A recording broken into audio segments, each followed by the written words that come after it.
네, 안녕하세요. 문학 팔레트 김석희입니다. 오랜만에 인사드립니다. 네, 오늘 화제의 작가 통영의 반수연 선생님을 모시고 이야기를 좀 나누어 볼까 합니다. 출간과 동시에 각종 언론의 스포트라이트를 받으면서 굉장히 큰 주목을 모았던 반수연 선생님의 통영은 자주 재외동포 문학이나 디아스포라 문학으로 이렇게 언급이 되는 것 같습니다. 문학이든 음악이든 또는 그림이든 대체로 그걸 창작하는 사람은 자신의 결과물이 어떤 틀 안에 묶이는 걸 별로 좋아하지 않는 것 같습니다. 그런데 그것을 읽어내는 사람은 어떻게든 특징 지어서 기존의 상자 안에 정리해 두려고 합니다. 특히 문학은 언어의 강력한 지배를 받는 장르이기 때문에 더더욱 그렇습니다. 저는 디아스포라 문학이나 재외동포 문학이라는 두 개의 카테고리가 모두 반수연 선생님의 문학을 잘 설명하지 못할 뿐 아니라 어떤 의미에서 제한하고 있다는 느낌이 들었습니다. 차라리 여성문학이라고 한다면 좀 고개가 끄덕여질 것 같은 그런 기분이 들었습니다. 그래서 오늘 문학 팔레트에 참여해 주신 독자 여러분들도 주로 해외에 계신 여성 독자가 많습니다. 재외동포라는 말은 한반도를 중심에 두고 문학의 당사자인 작가를 바깥에 두는 말인 것 같습니다.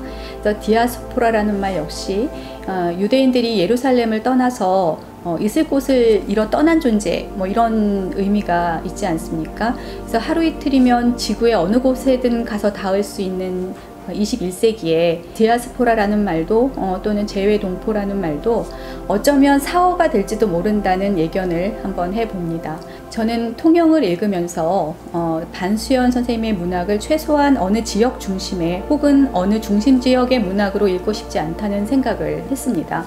반수연 선생님의 문학은 통영, 밴쿠버, 아시아와 북미를 넘나들면서 인류 보편의 생애 한가운데를 살아내는 일, 그리고 약자로서, 낯선 자로서 살아내는 것에 대해서 이야기하고 있습니다. 통영은 통영에 국한되지 않고 모든 곳이다 라는 생각을 하게 됩니다. 자, 그럼 오늘 나와주신 반수연 선생님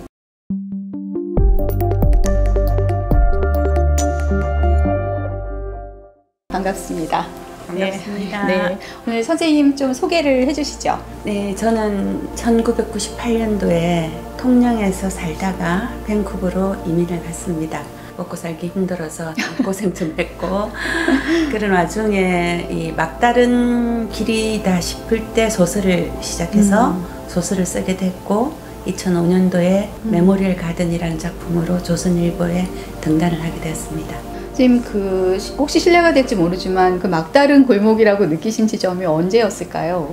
제가 이제 거기서 있는 돈 없는 돈 영혼까지 끌어모아서 영끌. 네, 거기서 이제 식당을 하나 차리게 됩니다. 경험도 없고 미숙하고 쏟기도 하고 그래서 좀 식당을 하다가 나날이 망해갔는데 이제 더 이상 라면을 끓여 먹을 돈도 없을 정도로 그렇게 완전히 망했습니다.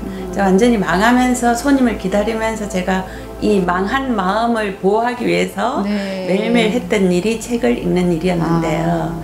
그때는 한글로 된 그 읽을 거리가 참 부족했어요.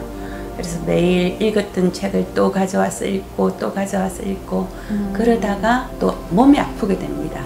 그래서 이제 수술을 연달아 2번을 하게 됐는데요. 그러면서 어떤 생의 유한성, 더 이상 도망갈 곳이 없는 어떤 상황 이런 것을 맞이하면서 제가 가지고 있는 그 가장 최종의 욕망에 대해서 생각을 해보게 되었던 것 같아요. 그게 문학이었던 네, 네. 그래서 자연스럽게 소설을 쓰게 되었고 생각보다 너무 빨리 준비 없이 등단을 하게 된 그런 케이스였죠. 등단하시고 좀 텀이 있으셨죠? 그 다음 작품집이 나올 때까지. 네네네. 일단은 제가 그 외국에서 등단을 하다 보니까 청탁이 없었어요. 청탁이 없었고 제가 한국에 원고를 보내서 어떻게 투고를 해볼 길도 모르고 그런 걸 들어본 적도 없고 동료 작가도 없고 그런 상황에서 글을 써야 하지만 어디에 목표를 둬야 될지 길을 잃어버린 그런 상황이 되었죠. 이제 그러면서 먹고 살아야 되고 일도 많이 해야 했었고 애들도 제가 이민 가자마자 낳은 딸이 하나 있고 또 4살짜리 아들을 데리고 갔었는데요. 그 2 아이를 키워야 됐었고 그런 중요한 과제들의 욕망이 밀려나는 그런 상황이었죠. 그리고 이제 둘째가 대학을 들어가던 해에 본격적으로 다시 글을 써봐야 되겠다. 그렇게 해서 모아서 낸 소설집이 통영이라는 네. 소설집. 다시 한번 축하드립니다. 선생님이 이 말씀을 듣고 보니까 통영이라는 작품이 선생님 개인의 삶에 굉장히 그 소중한 시기에 소중한 선물이었을 거라는 생각이 들어서 네. 다시 한번 이렇게 진심으로 축하를 드리고 싶고요. 맞습니다. 더군다나 좋은 호응을 얻었다는 점에 더더욱 축하드릴 일인 것 같습니다. 제가 오늘 선생님 모시고 몇 가지 좀 질문을 준비를 해봤습니다. 그래서 질문하기 전에 우선 와인을 조금 따를까요? 네. 제가 이런 거 잘 못 따라가지고.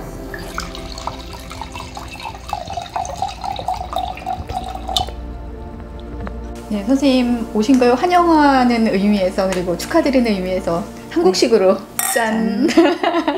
감사합니다.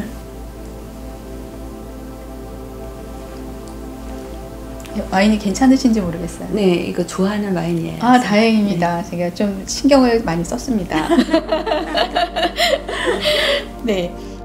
한국에 언제 오셨죠, 선생님? 제가 10월 1일 날 연희장작촌에 입주가 돼가지고 9월 29일 날 와서 이틀 격리하고 10월 1일 날 풀려났습니다. 네. 그동안 제가 뭐 듣기로도 엄청난 북토크 일정을 소화해내신 걸로 알고 있습니다. 그래서 혹시 몇 개나 하셨는지 기억이 나십니까? 북토크는 5개를 했고요. 뭐 소소한 인터뷰들이 좀 있긴 했는데 5개 뭐 일산, 서울, 전주, 용인, 천안 등을 했고 이제 수원과 춘천을 남겨두고 있습니다. 그 많이 하셨는데 그 중에서 가장 인상에 남는 장소, 사람 혹은 어떤 질문 뭐 이런 게 있으면 좀 듣고 싶습니다. 네. 제가 엊그제 그 전주에서 북토크를 했어요. 네. 이제 전주에서 북토크를 한 건 몇 가지 이유가 있는데 너무 그 서울 인근을 중심으로 한 이 지방 사람들이 북토크를 볼 기회가 너무 없어서 그렇기도 했고 저희 전주에서는 소설이라는 카페에서 했어요. 네네네. 그 소설이라는 카페는 홍상수 영화에 자주 등장하는 카페인데요. 북촌 방향에서도 나왔고 엊그제 당신 얼굴 앞에서 영화에서도 나왔는데 그 소설 주인장이 노래를 너무 잘 불러요. 그래서 제가 사심을 가지고 그 노래를 듣고 싶어서 그쪽에서 북토크를 했는데요. 시인도 오시고 가야금 병창하시는 분도 오시고 뭐 여러 독자들도 오시고 해서 그 코로나 시대에 저희가 파티가 귀한 시대에 술도 다 한잔하고 또 다 자기소개하고 북토크를 하기보다는 약간 그 파리의 살롱 파티 같은 그런 느낌. 그래서 참 신나게 재밌게 보냈습니다. 네, 가장 많이 받으신 질문이 뭐였을까요? 계속 하시면서 가장 많이 받은 질문은 의외로 이제 북토크는 여성분들이 좀 많이 참석을 하시는데 글을 쓰는 작가로서의 질문도 많았지만 그 타국에서 아이를 키워낸 엄마로서 선배님으로서 그런 질문들이 많더라고요. 그래서 아이를 키우는데 어려움이라든지 이민생활의 어려움이라든지 이런 질문을 많이 받았고요. 조금 의외이긴 합니다. 의외이긴 한데 굉장히 또 납득이 가기도 하고요. 사실은 저도 선생님 작품을 읽으면서 전부 그 단편이 모든 그 여성들의 삶 다 쭉 이어보면 여성들의 삶이 들어있어요. 그래서 결혼하고 아이를 낳고 기르고 또 그 안에서 이제 어려움을 겪다가 나중에는 아이를 떠나보내는, 이를테면 뭐 자이브를 추는 밤 같은 데는 아이가 떠나가는 장면이 나오잖아요. 그래서 그리고 늙어가는 해선의 집 같은 늙어가는 장면, 이렇게 쭉 뭔가 하나의 통으로 여성의 삶을 이렇게 봐도 굉장히 의미가 있을 것 같은 그런 느낌이 들었었습니다. 이제 제가 아까 그 오프닝 멘트에서도 잠깐 이야기를 했는데 주로 재외동포 문학, 선생님 또 재외동포 문학상을 받으셨어요. 그래서 재외동포 문학으로 불리는 디아스포라 문학이라든가 이렇게 불리는 지금 상황에 대해서 선생님은 어떻게 생각하시는지 좀 여쭤보고 싶습니다. 저는 이제 그 말이 좋기도 하고 싫기도 한데 좋은 이유는 재외동포 문학이라는 말이 생김으로써 조금 주목을 받을 수 있지 않을까. 외국에서 글을 쓰는 저희 동포들이 조금 용기를 가지고 이것도 문학이 되더라. 또는 또 한국에 있는 분들이 그런 문학에 조금 관심을 가지는 계기가 되지 않을까라는 점은 참 좋고요. 또 억울한 것도 많아요. 네, 어떤 게 억울하십니까? 사실은 이 소설이라는 게 어떤 단면에서 전체를 보는 거잖아요. 특수한 상황에서 보편을 이끌어내는 거잖아요. 그렇죠. 그래서 한국에 나와 있는 대부분의 문학도 저희가 직접 그 삶을 겪지는 않지만 화자의 삶의 단면을 드러내서 보여줌으로써 내게도 있고 너에게도 있는 어떤 그런 보편의 삶을 이끌어내는 것이라고 봤을 때 제가 쓰고 있는 이 소설도 그와 크게 다르지 않다라고 생각하고 있거든요. 그래서 이걸 재해동포문학이라는 틀 속에 가두는 건 좀 억울하다. 네, 역시 좀 그런 면이 있을 것 같습니다. 더군다나 저는 이게 좀 더 시야를 확장해서 이제 정말 글로벌 세대잖아요. 뭐 하루면 다 가지 않습니까? 그렇지. 대체로 하루 정도면 지구 끝까지 갈 수 있는 이 시대에, 그리고 인터넷으로 연결하면 뭐 당장이라도 다 연결되지 않습니까? 줌이라든지. 그래서 이런 시대에 굳이 디아스포라니 재외동포니 하는 틀로서 선생님의 문학을 이렇게 가두는 것은 제가 생각해도 억울한 부분이 있을 것 같습니다. 그런데 제가 좀 의외인 것은 선생님 말씀에 듣자 하니까 이게 또 오히려 긍정적인 측면도 재외동포들 문학에 대한 이렇게 할 수도 있구나 하는 주목을 할 수 있는 긍정적인 측면도 있다는 점은 처음 알았습니다. 네, 제가 이제 조금 전에도 말씀을 드렸습니다만 선생님 작품에는 이제 아이를 낳아서 기르고 또 먹이고 떠나보내는 그런 여성의 삶이 이제 각 작품마다 모자이크처럼 그려져 있어요. 작품마다 조금씩. 그래서 선생님 문학을 여성 문학으로 읽는다면, 조금 전에 제가 선생님 문학을 어떤 틀에도 가두지 않겠다고 말해놓고 또 이렇게 말하는 건 되게 우스운 일이지만 여성 문학으로 읽는다면 어떨까 하는 질문을 좀 드려보고 싶습니다. 네, 저도 이제 이 소설을 내고 나서 굉장히 놀라웠던 지점이 그 지점인데요.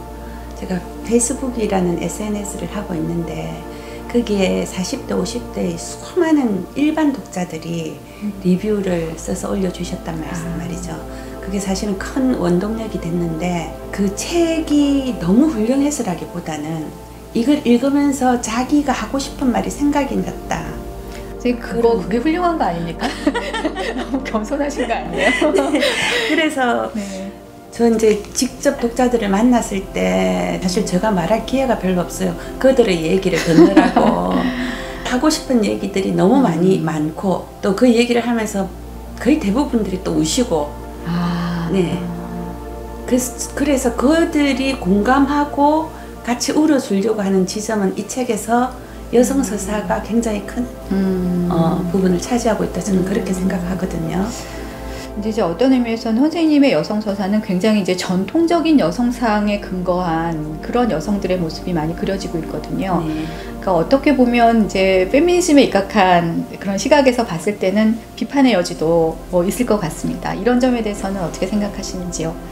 전 제가 살아냈던 삶이 그게 옳다라고 생각하진 않아요. 틀리다라고 생각하지도 않고 단지 그건 제가 선택한 삶이에요. 누구에게 휩쓸려 간 것도 아니고 전 이렇게 살아야 되겠다, 살고 싶다. 그래서 열심히 아이들을 키우고 집이라는 게 집을 예쁘게 갖고 왔다는 게 아니라 아이들이 따뜻함을 느낄 수 있는 공간으로 만들려고 굉장히 애를 썼고 또 그런 시간을 보냈는데요. 그거는 어떤 여성으로서의 당위라기보다는 제가 살아왔던 제 삶의 서사하고도 굉장히 관련이 있다고 볼 수 있습니다. 저는 돌이켜 생각하면 거기가 내 집이었지 하는 곳을 별로 가져보지 못하고 살았고 거의 떠돌이처럼 혼자 살 때도 굉장히 많았고 중학교 때부터 따뜻한 홈 이런 게 없이 살았기 때문에 제가 이렇게 불안하고 못난 인간이 되지 않았는가 이런 걸 좀 가지고 있었어요. 그래서 우리 애들한테는 그런 불안을 주지 않겠다. 이게 저한테는 굉장히 큰 모토였고요. 그래서 저는 그냥 애들이 집에 오면 애들을 항상 맞이해 줄 수 있는 맞이할 것도 없습니다. 제가 18년 동안 애들을 데리러 가고 데리고 왔기 때문에 그거는 이제 그 나라가 스쿨버스도 없는 나라고 걸어서 올 수 없는 학교를 다니고 그래서 그렇게 하긴 했지만 그걸 제 삶의 우선순위로 두고 살았던 데는 그게 엄마로서 당연한 노릇이라기보다는 저는 그냥 그렇게 살고 싶었기 때문에 그렇게 살았다고 볼 수 있고요. 그런데도 많은 여성분들이 제 책이나 제 삶을 지지하는 이유는 저는 지금 이렇게 나와서 글을 쓰겠다고 가정을 두고 이렇게 나와서 뭐 몇 년을 이렇게 작년과 올해를 합하면 2년은 한국에서 더 많은 시간을 보냈는데 자신의 어떤 욕망과 가치를 위해서 노력하고 애쓰는 모습을 사람들은 많은 영감을 받는다라고 저는 좀 생각하고 있습니다. 네. 사실 그 모든 여성이 페미니스트가 될 수는 없지 않습니까? 지금까지 살아온 전통 속에서 그다음에 자기가 믿는 방식으로 살 수밖에 없기 때문에 저는 그래서 그 모두가 페미니스트일 수 없는 이 상황에서 자신이 살아온 삶을 선생님의 문학이 대변해 주기 때문에 그래서 이렇게 많은 여성분들이 선생님의 문학을 찾는 게 아닌가 싶습니다. 네, 네. 그 사슴이 숲으로에 나오는 구절인데요, 선생님. 네. 저는 이 구절이 굉장히 와서 확 박혔어요, 가슴에. 그러니까 살아내는 일의 구역질이라는 그 구절이 나오거든요. 네. 근데 이게 저한테만 이렇게 확 와서 박힌 건지 아니면 선생님이 쓰실 때도 뭔가 제가 전해받은 이런 감정을 가지고 계셨던 건지 되게 궁금하거든요. 네.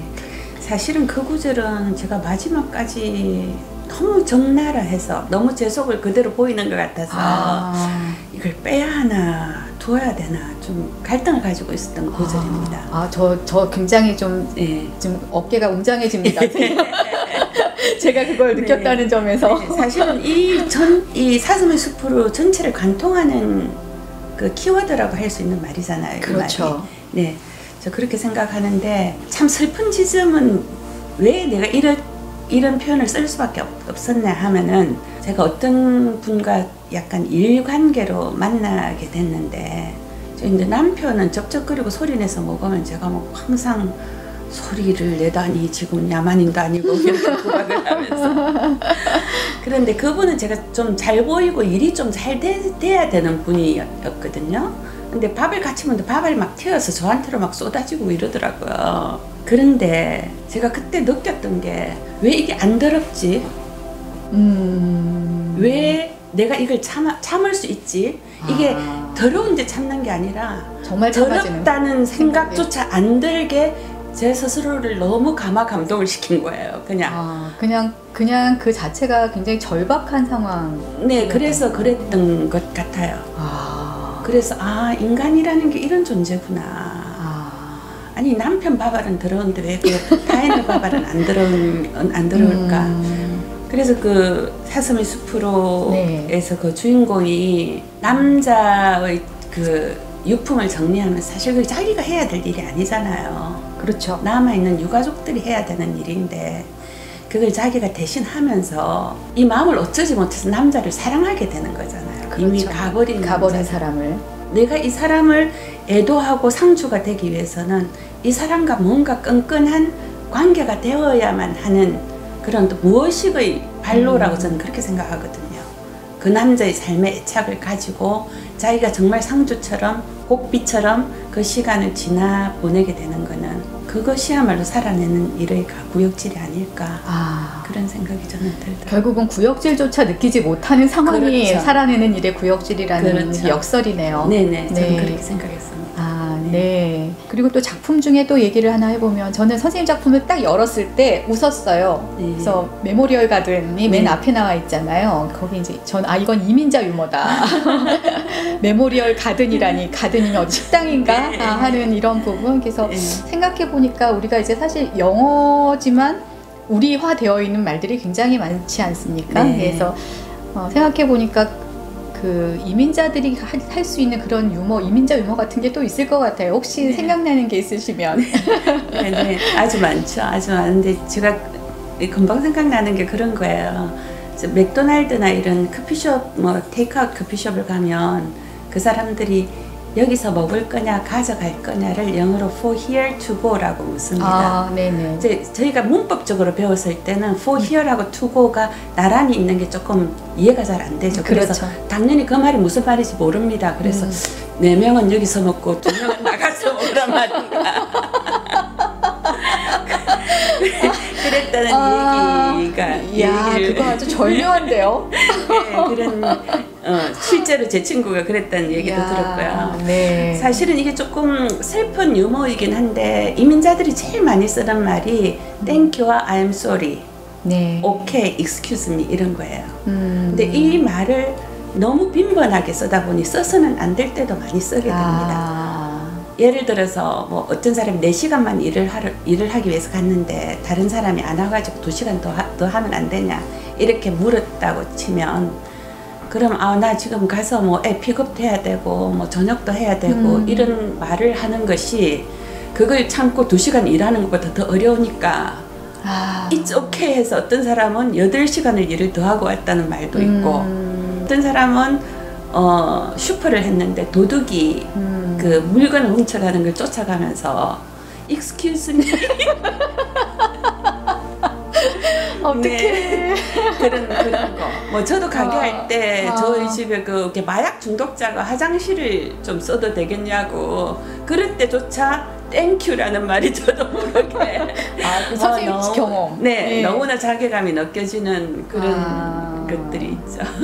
네, 있을 것 같습니다. 뭐 네. 거꾸로 얘기하면 그 외국인들도 한국에 와서 그게 너무 이상한 거 많을 것 같아요. 저는 어느 순간 이렇게 지나가다가 죽여주는 설렁탕 이렇게 써 있는 간판을 본 적이 있어요. 근데 문득 이제 저도 외국어를 하는 사람이니까 만약에 외국인들이 저 간판을 보면 얼마나 이상할까, 이 설렁탕을 먹으면 죽는다는 뜻인가, 뭐 이렇게 생각할 수도 있을 것 같아서 굉장히 그 재미있는 부분이었습니다. 그 오늘 질문해 주신 질문자 중에 한 분이 선생님의 일상에 대해서 이야기를 이렇게 많이 하셨어요. 그래서 아름다운 식탁, 뭐 정성스러운 음식이라는 이야기를 이렇게 하시면서, 그래서 그 말씀이 저는 굉장히 인상에 남았어요. 그래서 동시에 선생님의 작품 라이프박스나 아니면 국경의 밤, 그리고 뭐 해선의 집 뭐 등등, 그래서 선생님의 음식에 대한 평소 생각이 궁금했어요. 원래 이렇게 요리를 잘 하시는지, 어떻게 요리에 대해서 어떻게 생각하시는지. 제가 이민 가기 전에는 음식을 먹는 걸 좋아했지 하는 걸 좋아하는 사람은 별로 아니었습니다. 이민을 가서는 음식이 제가 하지 않으면 대체 불가능한 것일 때가 많아요. 예를 들어서 짬뽕 한 그릇을 먹으려면 2시간을 일을 해야 될 때 기본 임금과 짬뽕의 물가를 생각하면 그렇게 차이가 나기 때문에 전 가족이 나가서 짬뽕을 먹는다는 게 너무 어려웠죠. 그래서 그러면 이제 어떻게 해야 되느냐, 짬뽕을 집에서 만들어야 되지 않겠느냐. 그렇게 시작해서 이제 음식을 집에서 모든 음식을 다 하게 됐고요. 그것보다 더 큰 이유는 뭐였냐면, 아침, 점심을 저희는 서양식으로 먹고 한국식으로 먹지 않습니다. 가장 큰 이유는 일터에 가면 너무 한국 음식이 냄새가 나서, 여기서는 섞여있기 때문에 그 음식 냄새를 잘 모르는데 그런 냄새가 없는 곳에 가면 그게 뭐 놀림을 받기도 하고 또 스스로가 의식이 되기도 하고, 그래서 서양식으로 음식을 먹다 보니까, 그럼 그 외국에서 그 낯선 환경 속에서 하루를 보내고 온 사람들이 저녁에 한국 음식을 먹을 때만 겨우 집으로 돌아온 느낌이 나지 않을까.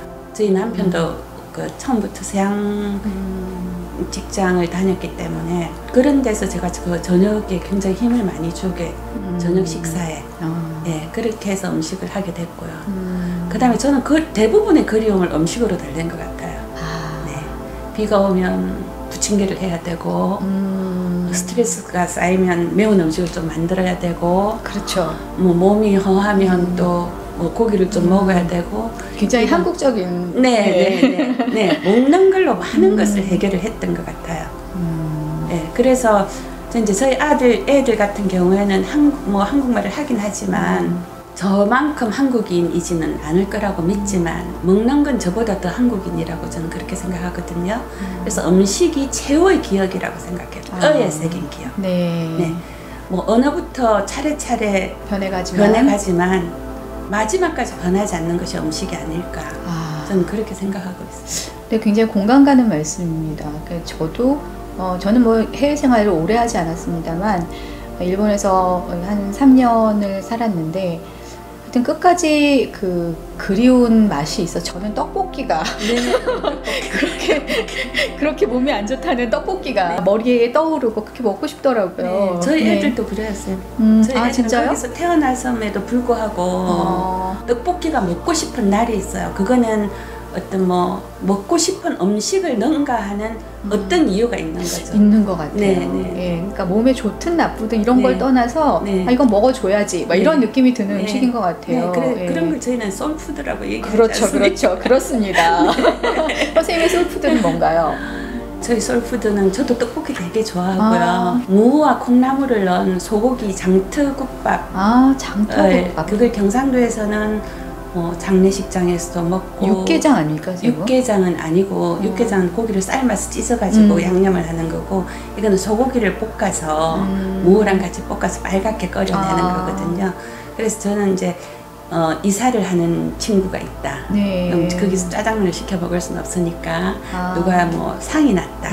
그럼 그걸 한 솥 끓여가지고 선물로 주기도 하고. 저도 그걸 겨울 되면 꼭 그렇게 만들어 먹고 하는데, 그게 제 기억에 경상도에서 항상 기쁜 일, 슬픈 일이 있을 때 항상 나오던 음식이다. 잔치 음식 같은 건가요? 잔치 음식 같은 거죠. 네. 그 요리 얘기를 하다가 보니까 또 생각이 났는데, 선생님 그 작품에는 요리사도 등장하고 그다음에 네. 장례 전문가, 네. 각종 여러 가지 직군이 등장을 하고 심지어 국경을 건네주는 브로커 같은 사람들도 등장하고요. 그래서 근데 너무 구체적이고 생생해서 이 많은 직업을 선생님 혹시 다 겪어보신 거 아닌가 저는 그런 생각이 들었었는데 실제로 이렇게 겪어보신 직업은 어떤 게 있고 또 그냥 이렇게 취재하신 건 또 어떤 게 있을까요? 국경의 밤에 나왔던 레이첼이 저는 아니지만 레이첼이 일을 하던 그 카페는 제가 했던 식당이 무대였고요. 카페 이름도 똑같이 니프티 피프티스 카페였습니다. 라이프박스에서 주인공이 했던 그 요리 학교, 그 학교나 호텔 뭐 실습이나 이런 건 제가 경험해 본 적이 있고요. 선생님 혹시 정말 랍스타를 혹시 무서워하시거나? 랍스타 좀 무섭더라고요. 실제로 요리를 하실 때? 네, 왜 이 애들은 저희는 랍스타를 이렇게 랍스타를 잡는다, 뭐 생선을 다린다 이런 표현이 있지 않습니까? 근데 영어에는 말 그대로 킬이라는 말을 써요. 그래서 그게 저는 이를테면 킬더 랍스타 뭐 이런 식으로 하는 건가요? 그래서 그때 그 킬이라는 단어가 되게 저를 좀 건드렸던 것 같고요. 내가 마치 살생을 하고 있다는 그런 실감? 이런 거? 근데 그게 프로페셔널하지 않고 이게 너절너절하게 살생을 하니 랍스타한테도 더 고통을 주는 것 같기도 하고 하여튼 좀 그랬습니다. 그러셨군요. 요리사 말고 선생님 뭐 거의 요리사셨다고 해도 맞는 것 같은데 그거 말고 다른 직업을 가져보신 적이 있나요? 선생님 작품에 나오는 직업. 작품이 나오는 직업은 가져본 적이 없고요.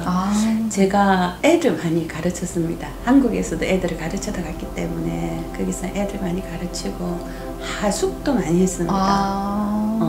그래서 선생님 뭘 가르치셨어요? 가르치실 때는 뭐 한국어를 가르치진 않으셨을 거고. 제가 대학 졸업하고부터 줄곧 그 정석 강사를 했기 때문에 수학?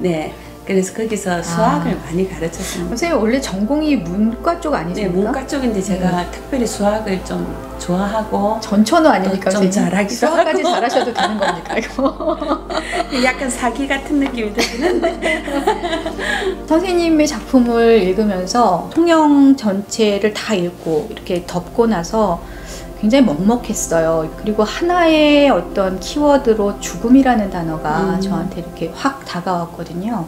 그 전까지는 사실 죽음이라는 게 있다는 건 알지만 죽음이 나에게 그렇게 가깝다는 생각을 안 했어요. 근데 선생님 작품을 읽고 나니까 갑자기 모든 죽음이 갑자기 가까워오는 그런 느낌이 들어요. 실제로 그 통영을 읽었던 시점에서 제 가까운 분들이 돌아가시기도 하고 이래서 죽음을 가깝게 느끼게 만들었던 작품인 것 같아요. 그래서 제가 페이스북에 저의 그 리뷰를 올리면서 어느 댓글에 통영 이전으로 돌아갈 수 없을 것 같다라는 표현을 한 적이 있습니다. 그래서 진짜 기분이 그랬어요. 그때 통영 이전으로 돌아갈 수 없다는 기분은 저는 그 죽음이라는 단어의 실감이었거든요.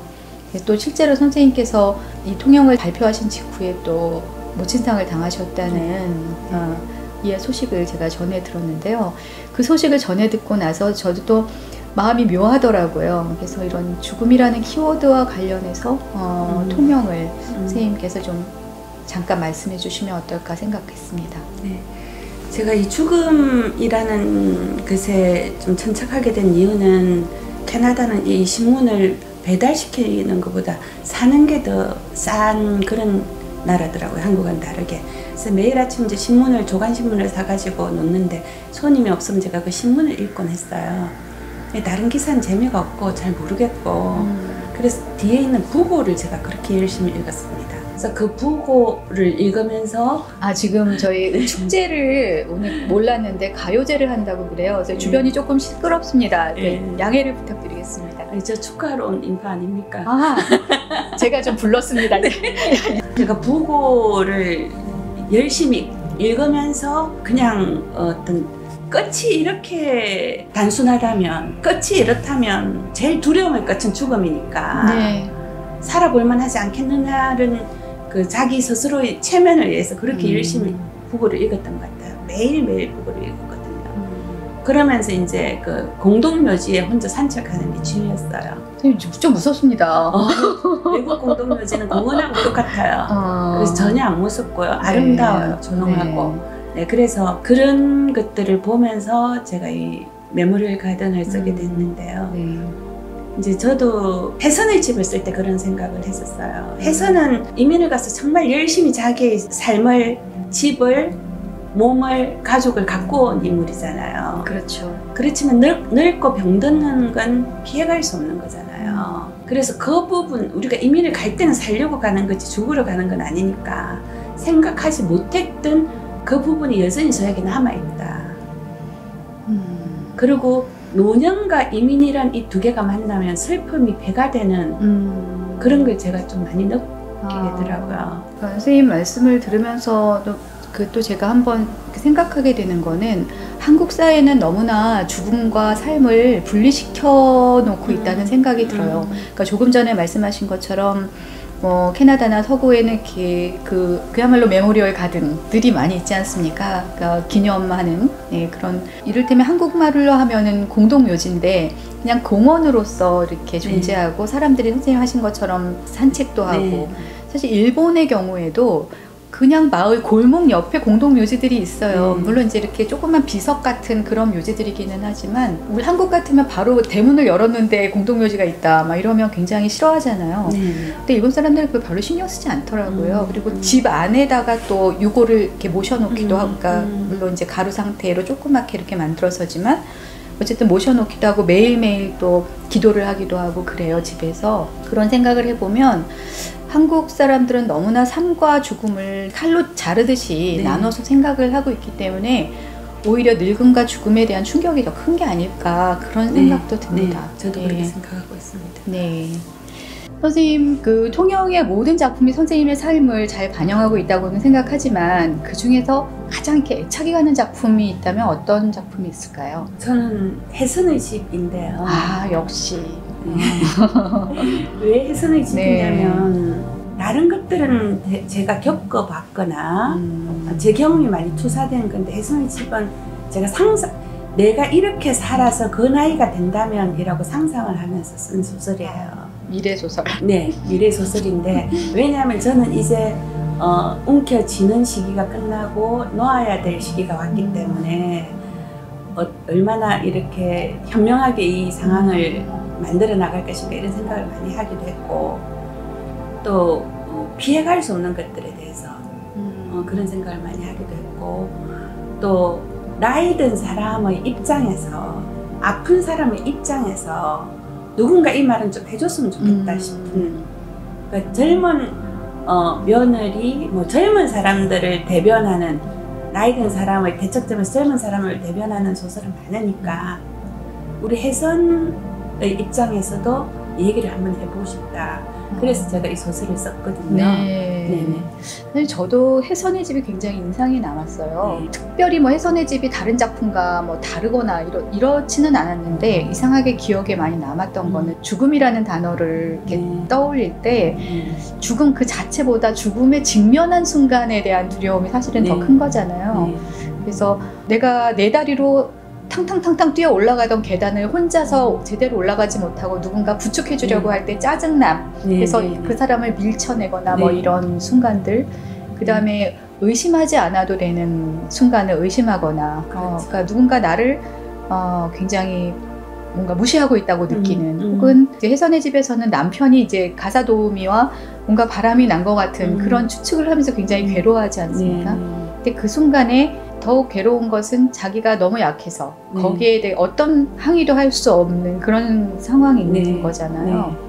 저도 그 작품이 굉장히 인상이 남았고 제가 아는 그 해외에 계신 분들, 독자들도 혜선의 집을 굉장히 이렇게 꼽으시더라고요. 그래서 그런 면에서 혜선의 집에 대한 설명이 굉장히 듣고 싶었는데 선생님 말씀을 들으니까 굉장히 납득이 갑니다. 그래서 하나 더 덧붙이자면 저는 혜선의 집이라는 제목으로 이 소설을 썼지만 이건 혜선의 몸이라고 할 수 있고 혜선의 생이라고도 할 수 있고 여러 가지로 혜선의 전부라고 할 수 있는 공간이기도 하고 그렇기 때문에 한 인간이 자기의 몸이 잠식되어져 가는 과정, 자기 집이 타인으로부터 잠식되어져 자기가 장악하고 통제하던 곳이니까 어떻게 침입당하고 허물어져 가는가. 혜선의 남편이 바람이 났는지는 잘 모르겠지만 사실 알 수는 없지만 알 수 없는 거지만 혜선은 그렇게 느끼는 거잖아요. 그렇죠. 그것마저 허물어가는 하나의 단계가 아닐까. 그러면 늙어서 병들어서 죽는 사람은 그냥 아프기만 해서 죽는가? 전 그건 아니라고 보거든요. 우리의 정신도 우리가 통제할 수 없는 분열을 겪게 될 것이다. 그런 생각.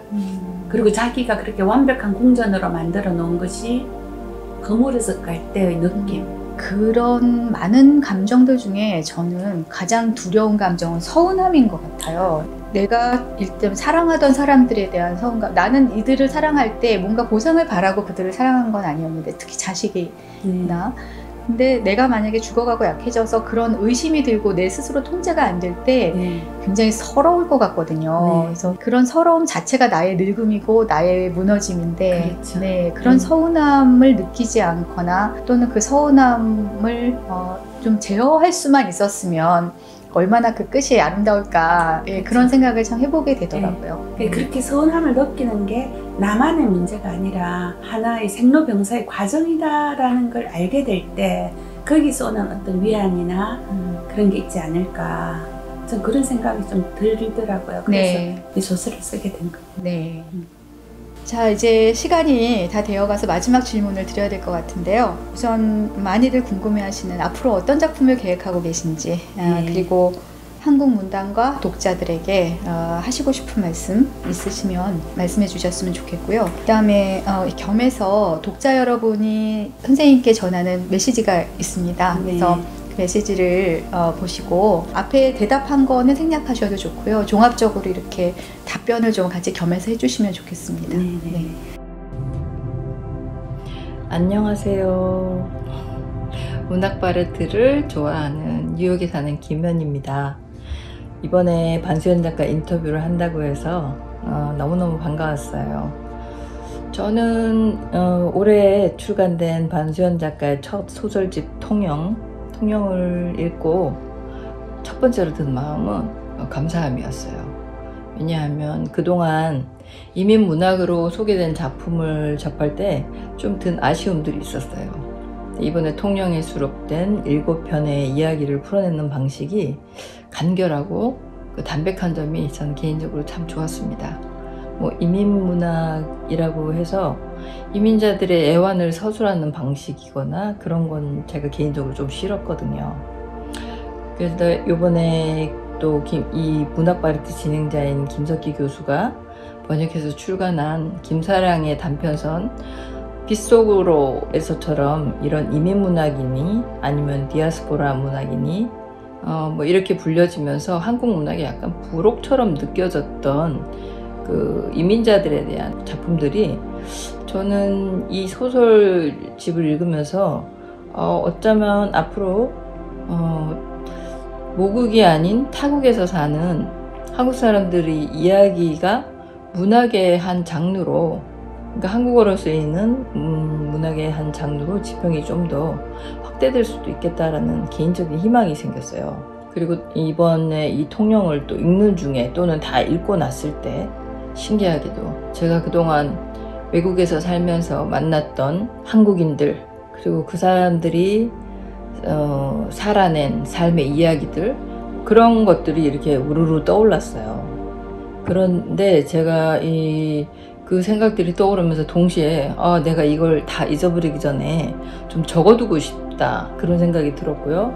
그래서 한국인으로서 자기 삶에 뿌리를 옮기게 된 사람들이 살아낸 다양한 삶의 이야기들을 그 사람들이 살아낸 시간과 공간, 그리고 그 속에 담게 된 익숙한 것과 새로운 것, 그런 것에 대한 좀 더 다채로운 이야기들을 접할 수 있게 됐으면 좋겠다, 그런 생각이 많이 들었습니다. 그래서 이번에 반수연 작가의 통영집은 저한테 좀 나름 굉장히 의미가 있었어요. 그리고 반수연 작가에게 제가 하나 궁금하다면, 앞으로 작가로서 글을 쓰면서 이 스토리나 어떤 사람의 마음, 그런 거에 대해서 꼭 쓰고 싶은 게 있지 않을까, 그런 마음이 드는데, 그런 게 있다면 한번 들어보고 싶습니다. 앞으로 반수연 작가의 어떤 다음 작품이 굉장히 기대가 되고요, 또 기다려집니다. 그리고 타국에서 이렇게 살아낸 동지로, 그리고 그녀가 타국에서 외로움을 견디면서 이렇게 뿌리를 내리게 된 문학에 대한, 그 문학이라는 그 토양으로 뿌리를 내린 그녀의 글이 이렇게 멋지게 성장할 수 있기를 정말 진심으로 저는 바랍니다. 감사합니다. 안녕하세요. 사랑하고 존경하는 김석희 선생님, 이렇게 영상으로 먼저 인사를 드리게 되었습니다. 저는 캐나다에 살고 있는 성민정이라고 해요. 제가 벌써 캐나다에 온 지도 15년이 넘어가고 있고, 예정이 없던 이민까지 하게 되면서 보이지 않던 그런 차별과 냉대가 느껴지던 차에 우리 반수연 선생님의 나이프박스를 만나게 되었습니다. 주인공 명희를 따라가면서 함께 울고 웃으면서 많은 힐링을 받았는데요. 주변 지인들에게는 한국 음식이나 자기가 잘하는 요리를 해서 먹이면서 인정을 받고 사랑을 주는 명희가, 정작 자기를 낳아준 엄마에게는 어떤 꽁꽁 얼어붙은 마음을 보였을 때, 어머니가 힘들게 늙음하기 힘들게 번 돈을 아낌없이 똘똘 뭉쳐주는 것도 그렇게 반가워하지 않고, 갑작스럽게 오고 있는 한국에서의 소포도 터치조차도 안 하려고 하는 그런 모습을 보면서 우리 명희 주인공에게 아주 뜨거운 포옹을 드리고 싶다는 그런 생각을 했고요. 우리 반수연 선생님께 이런 이민자들의 눈물과 웃음이 될 수 있는 작품을 또 써달라는 그런 부탁을 드리고 싶습니다. 제가 드리고 싶은 작은 질문이 있는데요. 반 선생님이 캐나다에 사시면서 너무 한국이 그리웠을 때, 가족, 친구, 지인들이 그리웠을 때는 어떻게 하셨는지, 그게 너무너무 궁금합니다. 항상 두 선생님 건강하시고요. 나중에 직접 꼭 만나 뵙기를 고대하겠습니다. 건강하세요. 안녕하세요. 저는 뉴질랜드에 살고 있는 이강년이라고 합니다. 우선 이런 반수연 선생님과의 인터뷰 자리를 마련해 주신 김석희 선생님 문학 팔레트에 감사드리고요. 저는 반수연 선생님을 처음 페이스북에서 뵙고, 너무나 아름다운 식탁과 정성스러운 음식, 솔직하고 감동스러운 선생님 글, 이런 거에 반해서 이제 선생님을 팔로우하게 됐고, 선생님 책이 나오면 꼭 사겠다고 댓글에 이제 저 혼자 약속을 드리고, 저 혼자 약속을 지켰어요. 그리고 책은 이제 친정엄마한테 한국으로 붙여드렸고, 뉴질랜드까지는 아직 못 붙여서 책은 다 읽지는 못했고요. 그 오디오북으로 메모리얼 가든을 들었어요. 그래서 역시 그 떠난 사람으로서의 그 뼈에 사무치는 외로움, 물론 뭐 한국에 살아도 외롭긴 하지만 떠난 사람으로서 느끼는 뭐 더 확실해진 아이덴티티라든지 뭐 이런 여러 가지 복잡한 감정들을 멀리서 담담하고 따뜻하게 또 그려내신 선생님 글을 보고 역시 선생님이다 생각을 했고요. 그리고 나머지 책도 다 읽고 싶습니다. 빨리 한국 가서. 이번에 드리고 싶은 질문은, 선생님 글도 그렇지만 선생님 그 삶의 여정을 뭐 제가 많이 아는 건 아니지만 어쨌든 페이스북에서 뵙는 대로 보면 그거 자체도 저한테는 많이 감동이거든요. 캐나다에 오래 사시면서 뭐 요리도 하셨던 걸로 알고 있고, 그 다음에 자녀분들 다 훌륭하게 키우신 후에 작가 데뷔를 하시고, 그 다음에 책을 내시고, 작년에 이제 한국 돌아가셔서 이제 출판하시고, 올해는 또 레지던시 들어가셔서 이제 작품 쓰고 계시는 걸로 알고 있는데요. 이런 선생님의 그 여정 자체가 저한테는 많이 감동적이고 배우고 싶은 부분이고 그래요. 그래서 저도 외국에 뭐 아직 10년밖에 안 됐지만 본인의 아이덴티티를 찾아서 한글 소설 작가로서 그 위치를 확고히 다져가는 과정, 흔들리지 않고 계속 가는 과정, 꽤 오래 걸리셨잖아요. 그 과정에 대해서 그냥 선생님이 가지셨던 신념이나 오시면서 지켜왔던 길, 이런 거에 대해서 한번 들어보고 싶어요. 질문이 확실한지 모르겠지만 예, 밖에 있는 사람으로서 그런 게 좀 궁금하더라고요. 일단 이렇게 질문을 마무리할게요. 네, 기회를 주셔서 감사합니다. 꼭 뵙고 싶습니다. 안녕히 계세요. 건강하세요.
저는 사실 유머를 굉장히 좋아하는 사람입니다.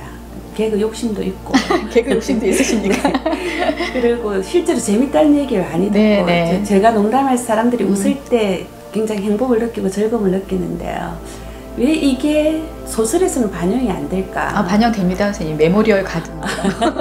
사실 그보다 훨씬 더 재밌을 수 있는데 그래서 저는 사실 쓰고 싶은 소설은 그렇게 포복절도하는 소설을 쓰고 싶은데 그건 쓸 수 있을지 잘 모르겠고요.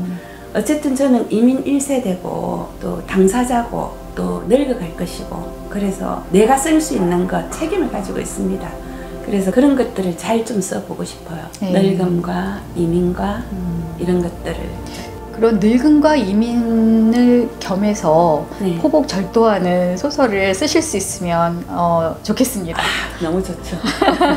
너무 좋죠. 네. 네. 그리고 이제 그 한국 독자들에게 드리고 싶은 말씀은 먼저 제 소설을 좋아해 주셔서 너무 감사하다는 말씀 드리고요. 이건 독자들에게 드리는 말이라기보다는 재외 동포로서 하소연을 좀 하자면, 사실 저희가 이제 한국을 들어오면 저의 정체성은 누군가 한국인입니까? 캐나다인입니까? 어디에 더 가깝습니까? 그런 질문을 네. 제가 받는데요. 제가 생각해 보니까 정신은 저는 아직 한국인이라고 생각을 해요. 아주 많이 한국인이고 한국말로 생각하고, 그렇지만 몸은 굉장히 캐나다 쪽에 가깝다는, 왜냐하면 24년 동안 익숙해진 게 네. 있기 때문에 이제는 기후조차도 한국 기후가 저한테 잘 감당이 안 된다든지 뭐 이런 소소한 문제들이 있는데요. 그렇지만 제가 한국말로 글을 쓰고 한국말로 생각하고 이것이 왜 한국 문학이 되지 않는가, 거기에 대해서는 제가 정말 네.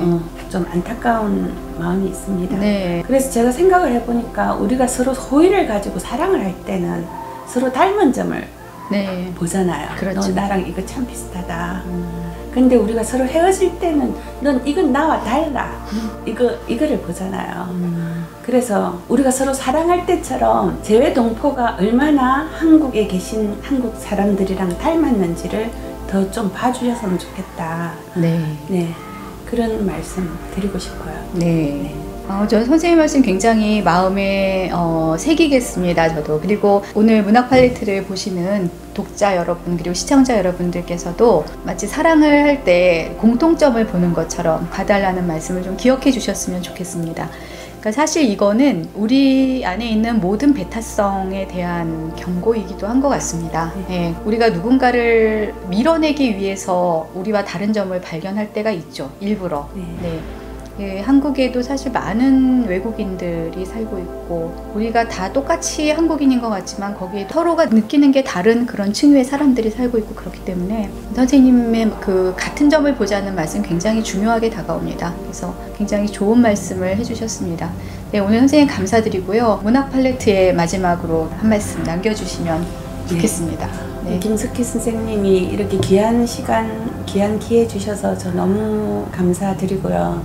질문지를 받아보면서 역시 김석희 선생님이구나 감탄을 하고 근데 대답이 조금 허접해서 좀 죄송한 마음이 있습니다. 아이고, 별 말씀을 다 하십니다. 네. 오늘 귀한 시간 내서 멀리 와주시고 또 이렇게 같이 저하고 마주 앉아서 이야기를 나눠주셔서 감사하고 영광입니다. 네, 고맙습니다. 감사합니다. 쨍 한번 할까요? 자, 쨍 한국식으로 합니다. 쨍.